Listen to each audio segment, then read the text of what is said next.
있으시면 몇 가지만 받도록 하겠습니다. 원래 대통령 체포영장 야당에서 손을 먼저 드셔서. 네.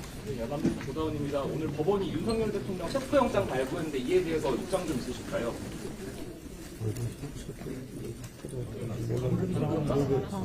아직 확인을 안 하셔서. 우선 현직 대통령에 대해서 좀 더 의견을 조율하고 해서 출석 요구를 하는 것이 맞지, 체포영장이라는 비상수단을 통해서 현직 대통령을 구금을 시도하는 것에 대해서는 수사 방법으로서 적절하지 않다, 저는 그렇게 생각을 합니다. 긴급 체포영장이라는 것은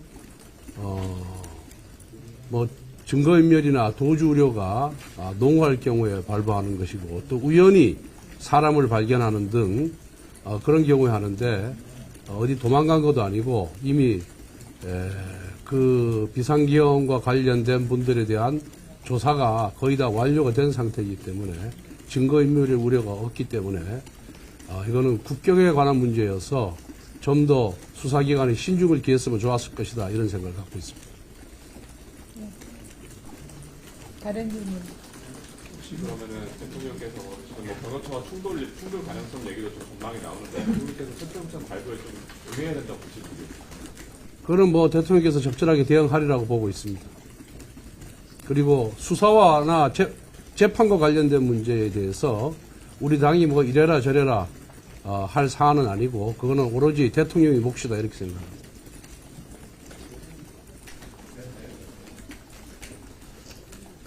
네.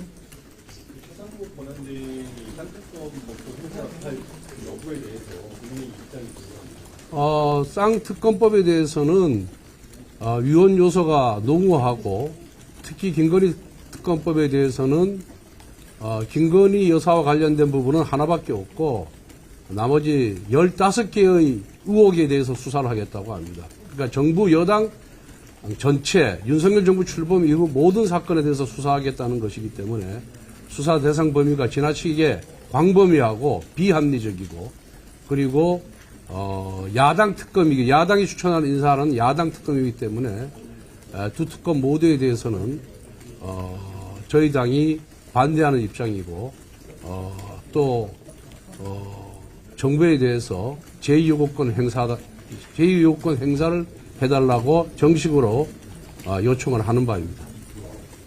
그 최상목 총리가 헌법재판관에 대해서 임명을 해야 된다라는 그런 생각을 평소 갖고 있다, 이런 보도도 나오는데 여기에 대한 당의 입장은 어떠실까요? 당의 입장은 뭐 그 기존 입장과 동일합니다. 소추와 재판은 분리가 되어야 되고, 그 다음에 권한대행은 적극적인 현상 변경이 아니라 현상 유지적인 조치만 취하는 것이 가능하기 때문에 거기에 대해서는 임명해서는 안 된다는 당 입장은 그대로 유지가 됩니다.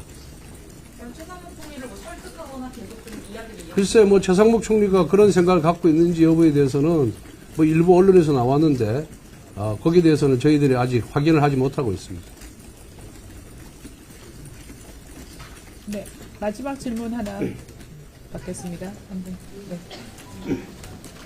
그 오늘이나 내일 중에 그 쌍특검법 처리가 될 것으로 보이는데, 혹시 제2요건 행사돼서 다시 국회로 돌아올 경우 당에서 뭐 야당하고 협상을 해서 뭐 재발의를 한다거나 보수정을 뺀 법안을 발의할 계획이 혹시 있으신가요? 일단은 제2요건이 오면은 그 법안에 대해서 표결하는 것이 우선이기 때문에 일단은 저희들 입장에서 부결을 시켜놓고 그 다음 수순에 대해서는 그때 가서 다시 논의할 계획을 갖고 있습니다. 네, 이것으로 마치겠습니다. 나중에 하겠습니다.